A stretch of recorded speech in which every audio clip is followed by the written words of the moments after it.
And we're back, folks. We made it. Week 6. Week of sometime in August. I think I decided the last episode to just cut out trying to remember exact days. Just do rough weeks.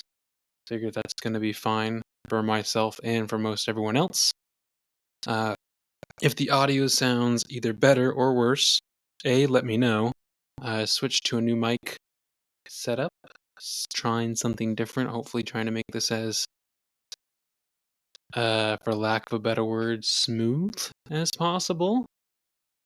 And if you're new, this is probably 15 minutes of your life that can't get back. Sorry about that, but it's uh, myself, Duncan, or Dunk, as the title might call it, rambling about movies that I watched in the last week or so. Again, or so, because again, kind of went off the rails after 2 or 3 episodes because I got into shows and watched less movies, and it just got a little jumbled. Um, Either way, so that's kind of what this is. Things I liked, things I didn't like, things I would recommend, things I wouldn't recommend.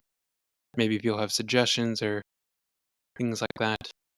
Either way, my week in, for lack of a better word, movie or media goes as follows. And obviously, these are just my own opinions. You can have your own if you disagree with me. You're happy to, fuck it, that's up to you.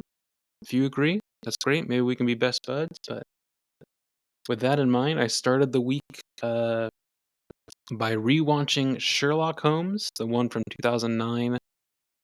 Guy Ritchie, Jude Law, Downey Jr., Rachel, God, what's her last name? Rachel McAdams. It's fun. I gave it a 3 out of 5. Like a total. Maybe it's because it's not 2009 anymore, but it feels very much like, oh, if I envisioned, if someone told me, hey, Guy Ritchie's gonna make a Sherlock Holmes movie, and he's got like some big name actors with budget. Yeah, this makes total sense. Like, uh, the aesthetic, the writing, the banter, everything seems very much like, oh, this is exactly what I was expecting it to be. Which sometimes I'm totally fine with it. Like, I very much had a good time watching it. Is it like a fantastic movie? No, I don't think it's anything that like is gonna win Oscars or even is anyone's maybe favorite movie. I mean, if it is, great. If not, I think that's totally, I would say, understandable that it isn't anyone's favorite movie. Yeah, I wish maybe I just need to delve into his discography more, but or filmography. Sorry. Jude Law. I don't know. I feel like I haven't seen enough of his stuff, and everything I've seen him in, I've actually really liked. I've heard that the Talented Mr. Ripley is supposed to be very good. I know he did that Spielberg one. I think it's Artificial Intelligence, the AI movie. I think he's in that. But I saw him in Gattaca. I've seen him in this. Um, I don't know. I like him as an actor. I think I want to check out more stuff that he's done. So this was just a rewatch. Um, then I rewatched The Sandlot. I don't know what prompted. Like, I've been thinking about this a lot recently, but this is the most like nostalgia. Uh, for even it's kind of hard to explain because the movie is set in like, I think it's the or I think it's the 50s or 60s if I remember right. And obviously, I was not around then, and I don't know how I can feel nostalgic for a time that I was not even conscious for.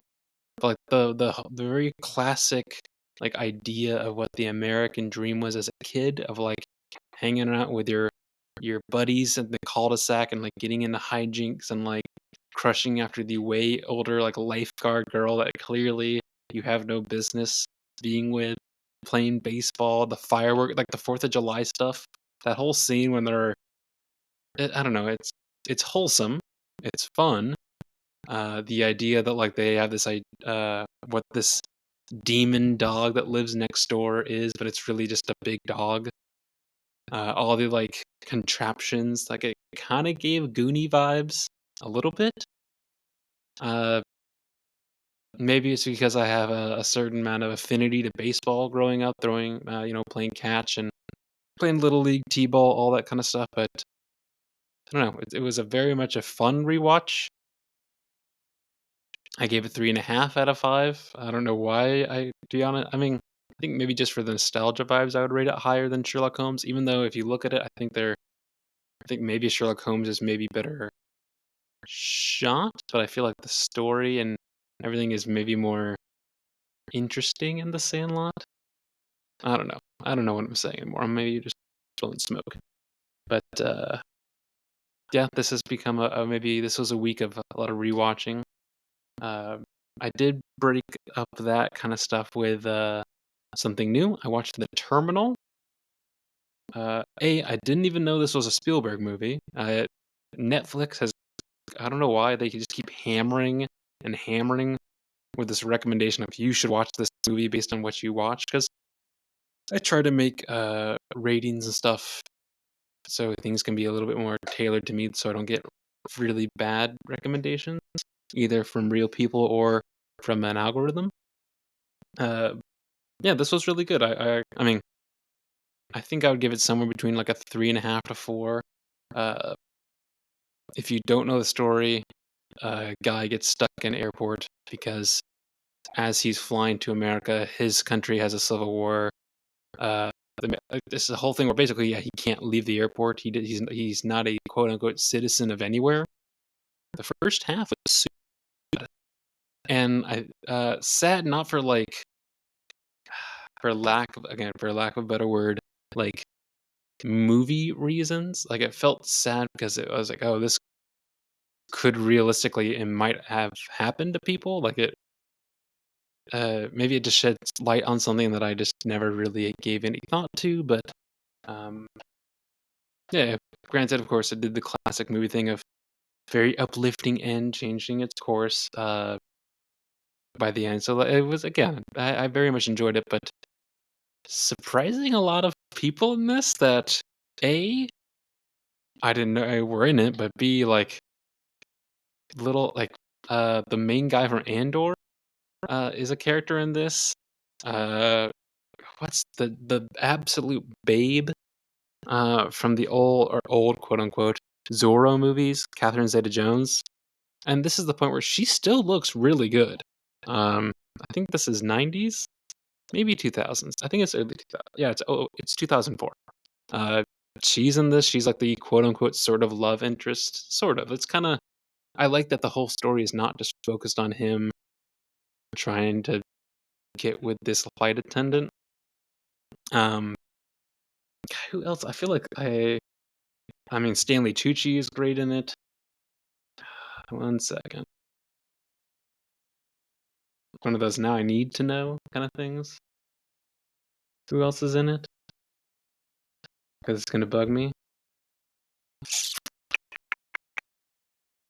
While I look this up, also, just side note, is Tom Hanks not just like an absolute like legend at being like an American sweetheart of an actor? Like he's never really like even if he's only played a bad guy, I feel like quote unquote bad guy in a few movies here and there, but he's so good at playing like the normal kind of everyman dude that everyone can relate to, even if like in this he is from Krakosia, as he says, like another country.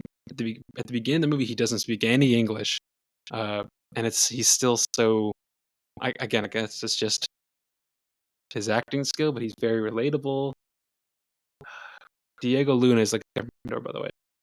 Uh, Zoe Saldana, like the one who's gone on to do both like Marvel stuff and Avatar. Like she's become huge, and she was just in this like as a very small side character. Um, I don't know. It's just it was a weird couple, just like oh hey look at that person, kind of moments in it. I would recommend this.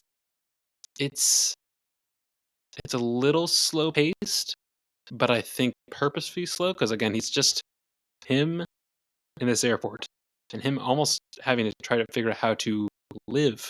Like, where's he gonna sleep? How's he gonna quote unquote make money? Uh, all this kind of stuff. Yeah, I very much enjoyed it. I would definitely give that a recommend. Um, from there, I think this was last night. I was trying to I was grappling, I would say, with myself about what to watch. Um, and I landed on the 2009. Again, I don't know why I'm going back to around this kind of like 2010-ish era. I rewatched Star Trek, the one with Chris Pine, Zachary Quinto, also what's her name, Zoe Saldana. Um, that was not the reason I rewatched it. That's just made it just she just happened to be in it. Again, she's been in a lot of big stuff. Um, very fun. Like I can totally imagine. I even wrote this on my Letterboxd. If you don't follow me or even know what Letterboxd is, a like social media film. It's like if IMDb, which I feel like everyone knows what IMDb is, if IMDb made like a social media, this is what it would be. You can talk to people, but it's more like you can log and track and have like watch lists. It's everything for movies, which I thought was really cool. Either way, what I saw on Letterboxd, very much JJ's direction. Even the music seemed up his alley. So JJ Abrams, if you don't know, he did Lost. He's done this. He did Super 8. He's a well-known guy. He did some of the Star Wars, and personally speaking, he made one good Star Wars. I don't know if this.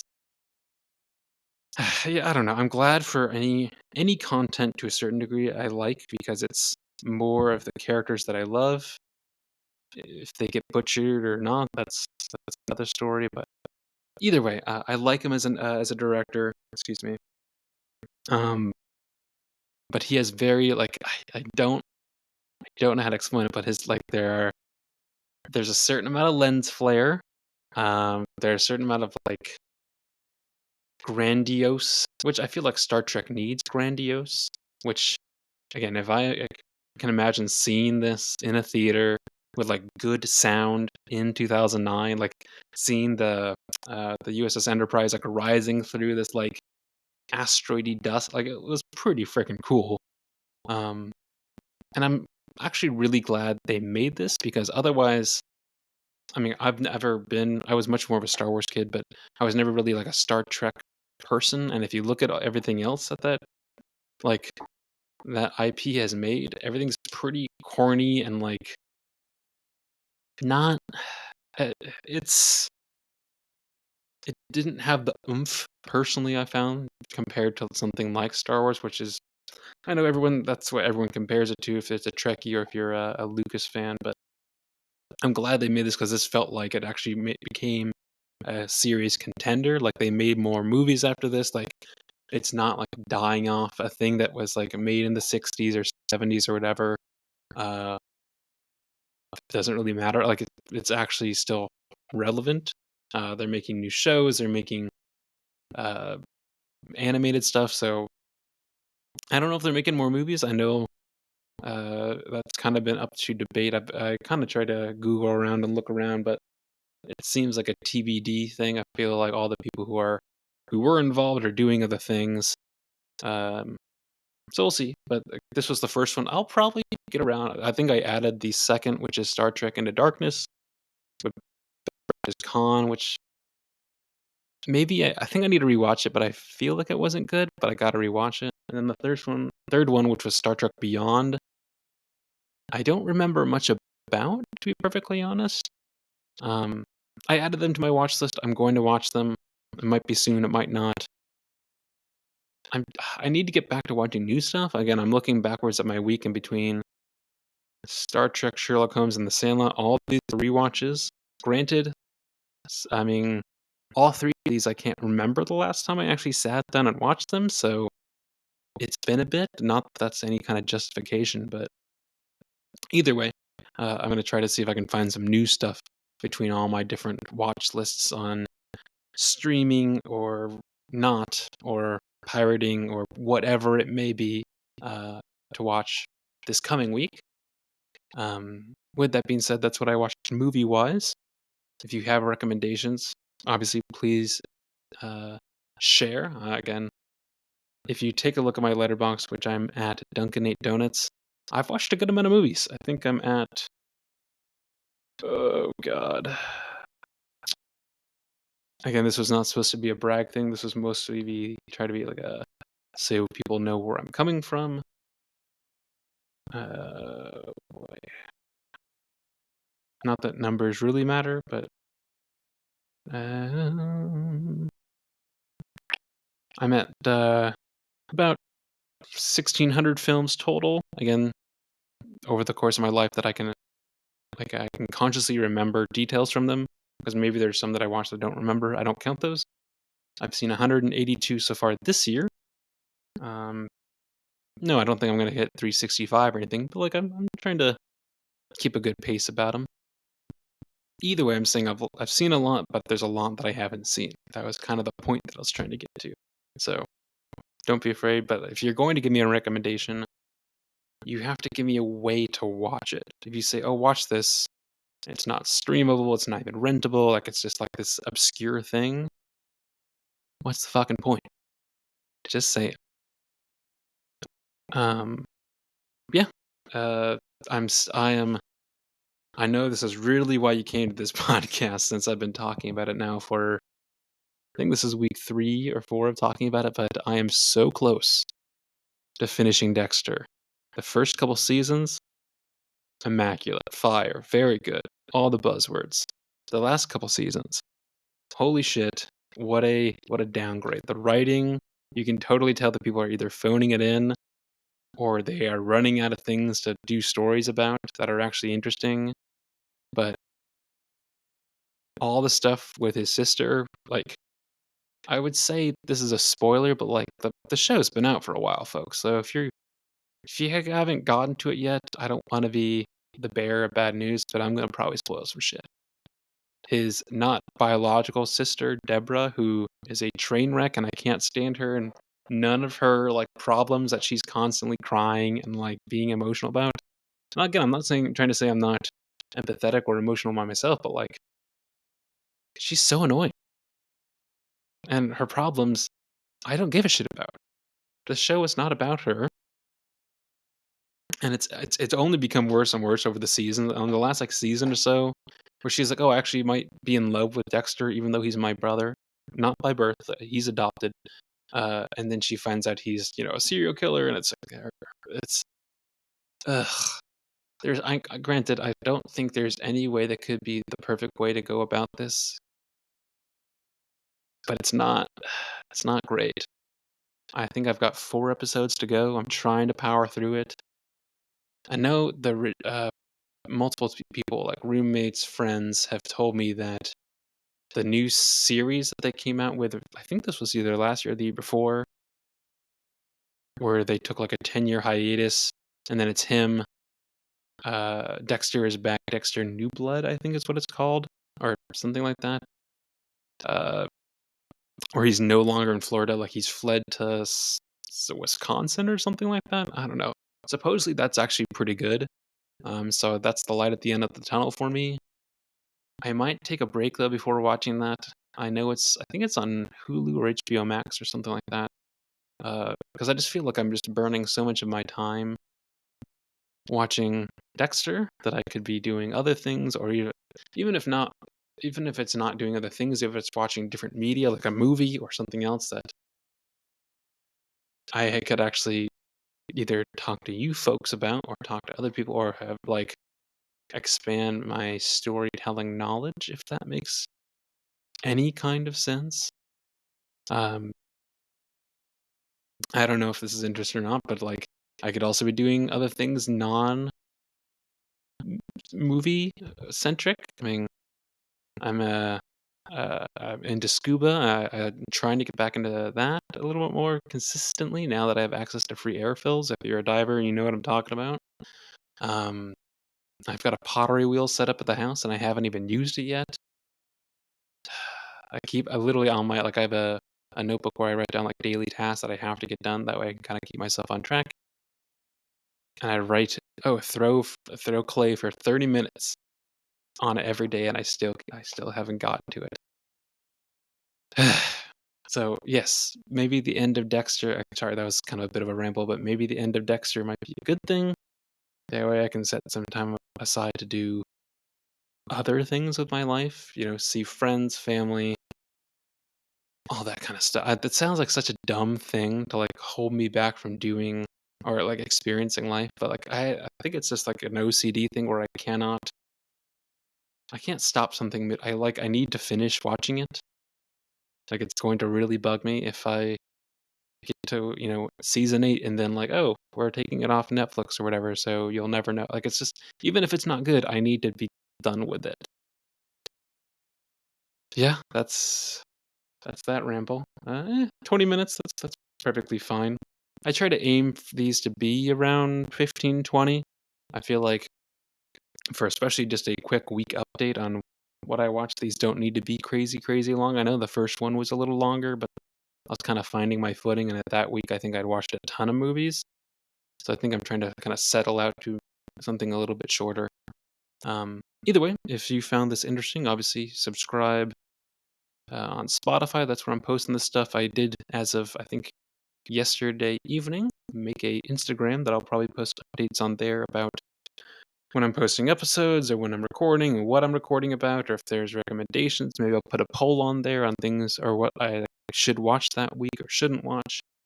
Um, I also have a podcast with my brother, Hayden. This is the Movie Bros podcast. That's where we pick one movie a week. We watch it either together or alone, and then we talk about it. And usually it's two brothers rambling about a movie. Sometimes it's interesting, sometimes it's not. Maybe that's for you to decide. But if you want, check that out. I think we are 9 episodes into that, 9 weeks, something like that. The next one I think we're recording is tomorrow or the day after. And these are, totally random movies. This could be anything from, I think our next one is the original X-Men movie from like 2002 or whatever. We've done Twister.